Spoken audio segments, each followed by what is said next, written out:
Hello, my name is Burke Hedges, author of the best-selling book, The Parable of the Pipeline.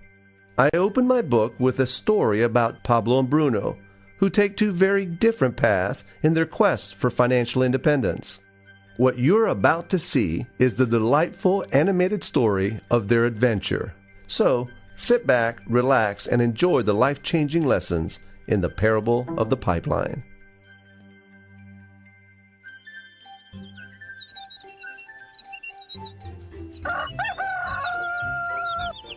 Far away, in a small village, near a beautiful valley, lived two friends, Pablo and Bruno. They were both young and dreamed of a better life for themselves. They'd often discuss their dreams about how they would become the most successful men in the village. They weren't afraid of hard work, and they searched for opportunities to help realize their goals and achieve their dreams. One day, an opportunity presented itself.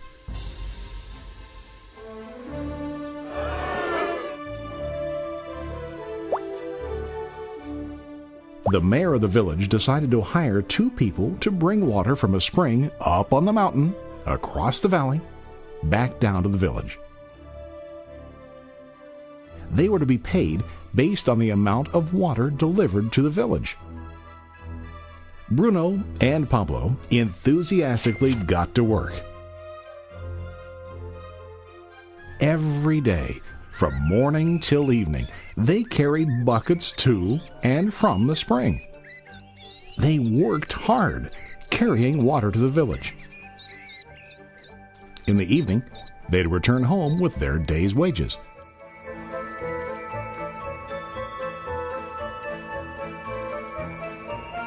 Bruno was satisfied with his work and the money he earned. He was sure that with this work he could achieve his dreams. Bruno thought that to increase his wages he could use bigger buckets to bring more water each trip.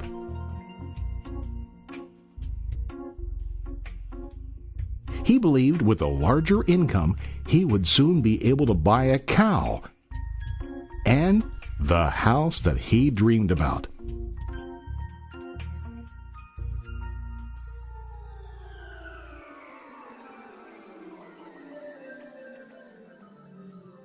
Now Pablo was not satisfied.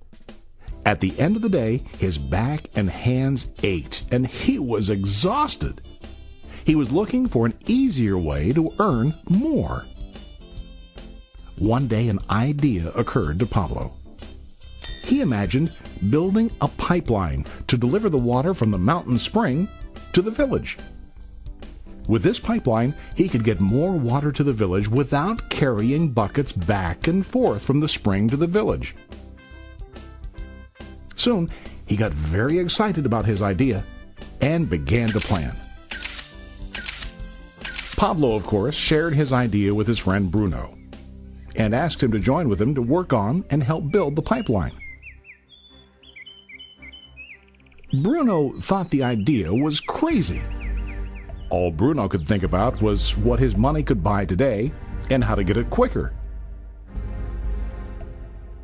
He felt that building a pipeline would slow him down and delay him in achieving his goals. Instead, Bruno got bigger buckets and went more often back and forth fetching water. He was sure that with this method, he could make more money. Pablo decided to build the pipeline on his own. He understood that it would not be easy to build, and it would take time to complete the pipeline. Pablo knew that it could take several years to finish, but he set his mind on his goal. Every day he worked and carried water like before. But on weekends and during his spare time, he worked hard to dig in the rocky soil and build his pipeline. In the first month, there was little to show for his work.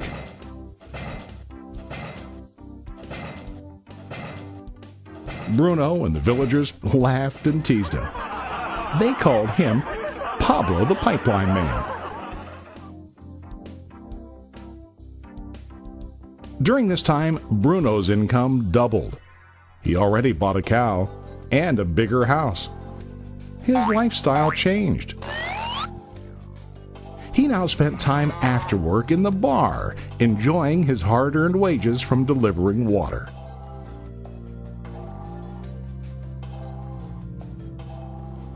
What Bruno didn't realize was that his body was starting to stoop from carrying the heavy buckets every day.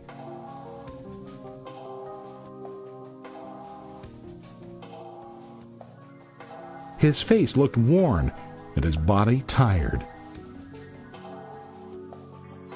Soon, he began to carry less and less water due to the wear and tear on his body.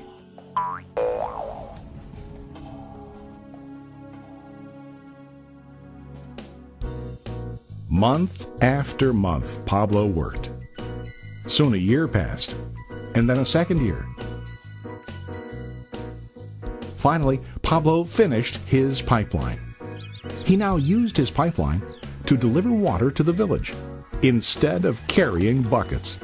Pablo was now earning more money than ever before. The water continued flowing to the village, while Pablo wasn't working. While he slept and ate, the water flowed. Pablo was happy and proud of his insight, persistence, and hard work. Now his income flowed as long as the water flowed through his pipeline.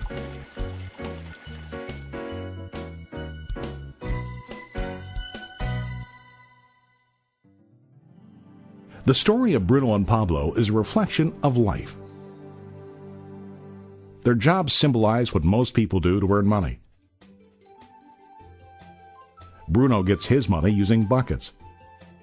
He goes back and forth, carrying his buckets from the spring to the village in exchange for money. To increase his income, he either has to go more frequently to the spring or to use larger buckets. It's common in real life to increase our income by working harder. For example, working overtime or getting a second job. We also increase the size of our buckets by accepting a higher paying position, which often includes spending more time on the job. Most of us exchange time for money like Bruno. We know that every person has only 24 hours in the day and that it's not possible to use all our time to work. The most difficult time comes when we can no longer exchange time for money due to age, health, or other reasons. Then, our income stops. Now let's review what Pablo did. Very wisely, Pablo did not exchange all of his time for a limited income, but he used some of his time to build a pipeline. He knew that the pipeline would bring ongoing income as long as the water flowed. An ongoing income that multiplied the time he worked each day. Pablo knew that someday, maybe because of age or health, he would no longer be able to exchange his available time for money. Pablo knew that if he could make his idea of a pipeline work, then he only has to do the hard work of building the pipeline.